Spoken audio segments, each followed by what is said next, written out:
जीजी को देखने के साथ ही ओकारू काफी ज्यादा इनसिक्योर फील करने लगता है। लेकिन तभी जीजी मोमो को अपने सामने देख पागलों की तरह चिल्लाने लगता है और सभी लोग उसकी ऐसी हरकतें देखने के साथ ही काफी ज्यादा निराश हो जाते हैं, जिसके चलते सैको अब जीजी का स्वागत करती है और मोमो उससे पूछने लगती है कि आखिर यहाँ पर क्या चल रहा है। और सैको मोमो को बताने लगती कि आज से ये हम लोगों के साथ ही रहेगा। और मोमो कहने लगती कि आखिर ऐसा क्यों। साथ ही अब ओकारू को भी और ज्यादा टेंशन होने लगती है। लेकिन आयरा को तो यहाँ पर ऐसा लग रहा था कि वो कोई नया डीमन है और मोमो अब अपने साथ और भी सारे डीमंस को इकट्ठा कर रही है ताकि वो सभी डीमंस मिलकर दुनिया का खात्मा कर सके। और आयरा मोमो से कहने लगती कि एक बार एलियन वाली प्रॉब्लम खत्म हो जाएगी फिर मैं तुम्हें देख लूंगी। और इतना कहने के साथ ही आयरा वहाँ से चली जाती है और जाते हुए आयरा ये कहने लगती कि वो भी डीमन से लड़ने के लिए अपना एक ग्रुप बनाएगी। और ओकारू भी वहाँ से जाते हुए काफी ज्यादा मायूस लग रहा था और मोमो ओकारू से कहने लगती कि हम लोग कल फिर से मिलेंगे। और ओकारू भी मोमो से ऐसा ही कहता है। और डिनर के समय मोमो सैको से पूछने लगती कि आखिर जीजी यहाँ पर क्यों आया है। और जीजी सैको की तारीफ करते हुए कहने लगता है कि आंटी आपने काफी ज्यादा अच्छा खाना बनाया है और उसे मालूम ही नहीं था कि सैको उसकी दादी है। और जीजी अब मक्खन लगाते हुए सैको की तारीफ करने लगता है, जिस वजह से सैको भी उसे जीनियस कहने लगती है। और सैको बताने लगती है कि जीजी के दोनों पेरेंट्स ही हॉस्पिटल के अंदर एडमिट है और मुसीबत के समय हम लोगों को एक दूसरे की मदद करनी चाहिए। और बर्तन साफ करते समय भी जीजी अजीब सी हरकतें कर रहा था। और तभी मोमो को याद आता है कि ये दोनों तो अच्छे से दोस्त भी नहीं थे, बल्कि जीजी वही लड़का था जो कि उसे बचपन में चिढ़ाया करता था। और जीजी प्रेजेंट टाइम के अंदर मोमो का मजाक उड़ाने के लिए माफी मांगने लगता है। साथ ही वो ये भी बताता है कि अब उसे भूत दिखने लगे हैं।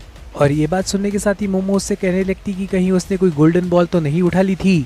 लेकिन जीजी को नहीं मालूम था कि आखिर गोल्डन बॉल क्या होती है, जिसके चलते जीजी बताने लगता है कि जब मैं मिडिल स्कूल में था तब मेरी फैमिली पहाड़ों के अंदर रहने चली गई और जंगल के अंदर इन लोगों का घर भी काफी ज्यादा बड़ा था। साथ ही उसे वो घर काफी ज्यादा पसंद था। लेकिन कभी कभी जीजी को वहाँ पर काफी ज्यादा अजीब महसूस होता था। उसने अपने पेरेंट्स को भी इस चीज के बारे में बताने की कोशिश करी, लेकिन उन लोगों ने कभी भी उसका यकीन नहीं किया, जिसके चलते जीजी भी खुद से झूठ कहने लगा कि उसे कुछ भी नहीं दिखता है। लेकिन एक दिन उसके सामने एक भूत आकर खड़ा हो गया और उस दिन के बाद से रोज वो भूत उसे दिखाई देता था। और उस दिन के बाद से उसके पेरेंट्स की तबीयत भी खराब हो गई, जिसके चलते जीजी ने अपने घर पर कुछ स्पिरिट मीडियम्स को बुलाया ताकि वो लोग जादू टोना कर उस भूत को वहाँ से भगा दे।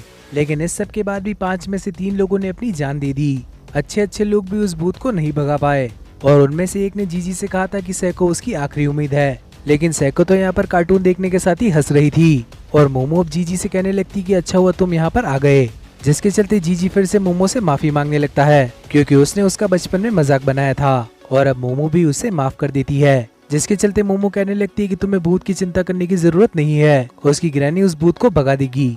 और सैको मोमो की ग्रैनी है ये बात सुनने के साथ ही जीजी काफी ज्यादा हैरान हो जाता है। लेकिन तभी सैको कहने लगती कि मेरी पावर सिर्फ इसी शहर के अंदर काम करती है, जैसे जैसे ये काम अब मोमो को ही करना होगा। अचानक से जीजी को भूत दिखना शुरू हो गए, तो इसके पीछे जरूर गोल्डन बॉल का ही कुछ हाथ होगा। और अगर मोमो ने इस चीज का पता लगा लिया तो सैको उसे नई यूनिफॉर्म ला देगी। और अगले दिन से जीजी भी मोमो के स्कूल के अंदर भर्ती हो जाता है। टीचर सभी स्टूडेंट्स को बताते हैं कि इसके पेरेंट्स हॉस्पिटल के अंदर है, तो हमें जीजी के साथ अच्छे से रहना होगा। लेकिन यहाँ तो जीजी की बदमाशी ही नहीं रुक रही थी। वो अपनी उल्टी सीधी हरकतों से सभी लोगों को अपना दोस्त बना लेता है, यहाँ तक कि उसने मोमो की दोनों फ्रेंड्स को भी नहीं छोड़ा था। जीजी पूरी क्लास को बता देता है कि मोमो और वो दोनों साथ में रहते हैं, जिस वजह से बाकी लोगों को लगने लगता है कि वो और मोमो रिलेशनशिप के अंदर है, जिस वजह से मोमो जीजी का गला दबाने लगती है। और दूसरी तरफ ओकारू पूरी तरह से इनसिक्योर हो चुका था, क्योंकि अगर जीजी और मोमो एक दूसरे को डेट करने लगे तो मोमो उसकी तरफ देखेगी भी नहीं। और यही बातें सोचते हुए अब लंच टाइम हो जाता है और ओकारू स्कूल के पीछे जाकर वर्कआउट करने लगता है। लेकिन तभी उस जगह पर मोमो भी आ जाती है, जिसे अपने सामने देख ओकारू झाड़ियों में कूद जाता है। और मोमो ओकारू से कहने लगती है वो यहाँ पर लंच लेने आई है, साथ ही वो ये भी ध्यान रखेगी कि ओकारू आयरा से बात ना करे।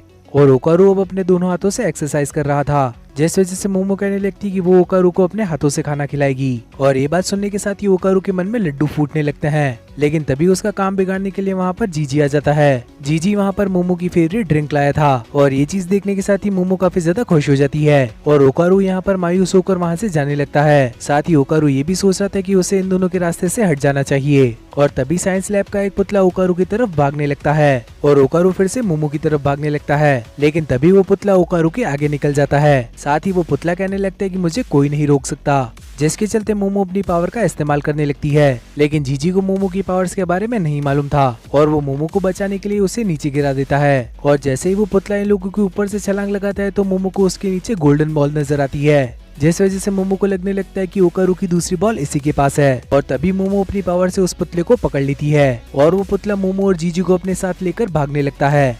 जीजी ने अब मोमो को पकड़ रखा था, जिस वजह से ओकारू का दिमाग खराब होने लगता है और तभी वो पुतला स्कूल के बाहर पहुंच जाता है। लेकिन तभी ओकारू टर्बो ग्रैनी के अंदर ट्रांसफॉर्म होने के साथ ही उसके पास आ जाता है, लेकिन वो स्टैच्यू अभी भी रुकने का नाम नहीं ले रहा था। जीजी और मोमो एक बस से टकराने वाले थे, लेकिन ओकारू ने उन दोनों को बचा लेता है और वो उन दोनों को अपनी पीठ पर बिठाने के साथ ही वहाँ से भागने लगता है। और जीजी चिल्लाते हुए कहने लगता है कि एक मॉन्स्टर ने हम लोगों को पकड़ लिया है, लेकिन मोमो उसे समझाने लगती है कि ये वही चश्मे वाला लड़का है।